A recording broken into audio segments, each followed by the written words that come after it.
자, 오늘은 무참히 동료들을 총으로 쏴 죽이고 자폭하려 한 강화도 해병 총기 난사 사건에 대해 알아보고자 한다. 2011년 7월 4일 오전 12시경 인천 강화군 해병대 2사단에서 일어난 사건으로 상병 김민찬이 K2 소총을 탈취해 동료들을 조준사격하여 4명 사망 및 1명을 부상에 이르게 한 사건이다. 상병 김민찬은 오전 10시경 상황실 부사관이 자리를 비운 사이 간이 탄약고에서 K2 소총 한 자루, 실탄 75발, 수류탄 한 발을 절취한다.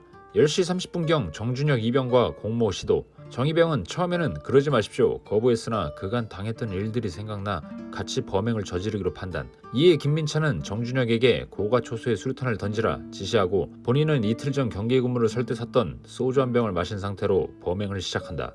11시 40분경 첫 사망자가 발생한다. 생활관으로 가는 길 공중전화 부스 옆에 있던 이승열 상병에게 2발 격발, 그 자리에서 사망. 생활관 올라가서 부소초량실에서 이승훈 하사 마주치자마자 격발, 사망.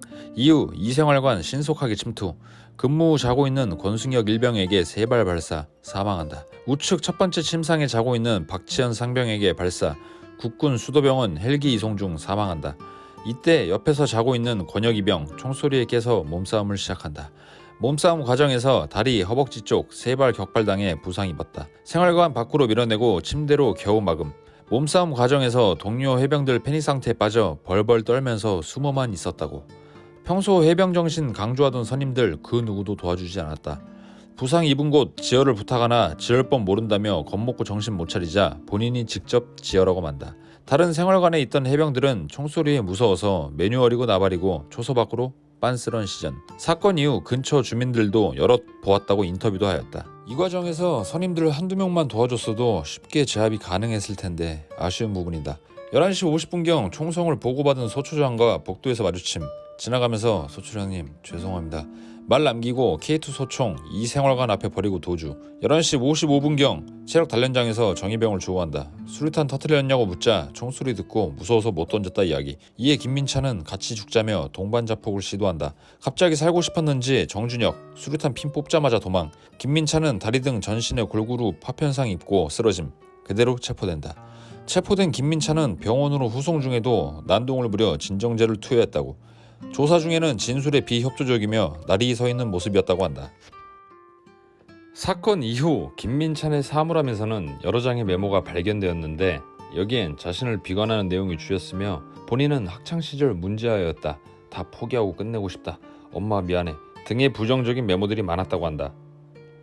관심 사병으로 입대 시 인성검사 테스트에서는 6-7가지 정신과적 문제가 꽤나 나왔었다고 한다.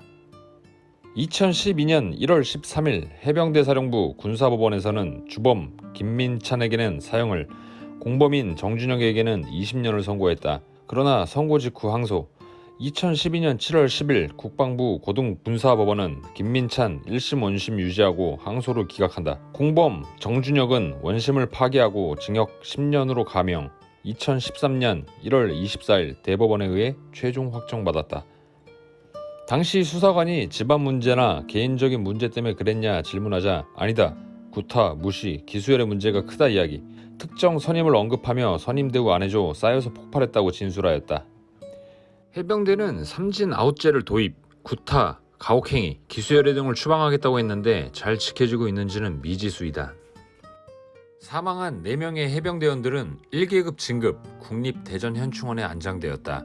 이때 대중 언론에서도 말이 많았는데 사망한 건 안타깝지만 김민찬 해병을 괴롭히다가 총격 사건이 일어났는데 왜 현충원에 인장이 되냐 말이 한동안 많았었다. 권혁 해병은 당시 몸싸움 중 총상 입은 고환 한쪽을 적출하게 되면서 PTSD 증상까지 얻게 된다. 이후 2011년 12월 31일 보국 훈장 광복장을 받고 의병 제대하게 된다. 나인 뮤지스 은지, 임혁필 씨가 있으며 임혁필 씨는 사촌 동생이 나 한 명 보고 해병대 지원했는데 가지 말라고 할걸. 면회도 한번 못 갔었는데 침통한 심경을 내비쳤고 나인 뮤지스 은지는 소속사를 통해 친한 동생이 이런 일을 겪고 마음고생을 많이 한다고 입장을 밝혔다. 언제든 북한의 도발이 일어날 수 있는 최전선에 있는 대원들이 평상시에는 귀신 잡는 해병이라고 목 놓아 부르짖던 그들이 같은 동료를 쏴 죽이고 겁먹어서 빤스러 나는 사건을 다루면서 과연 이들이 나라를 지킬 수 있을까 하는 반문이 든다. 매년 총기 오발 사고, 총기 난사 사건 등 잦은 사건 사고들이 많은데 시스템적으로나 매뉴얼이 보강되어 이런 안 좋은 일들이 없어진 날이 오길 바라면서 배드 휴먼스 9번째 이야기, 강화도 해병 총기 난사 사건을 마쳐본다.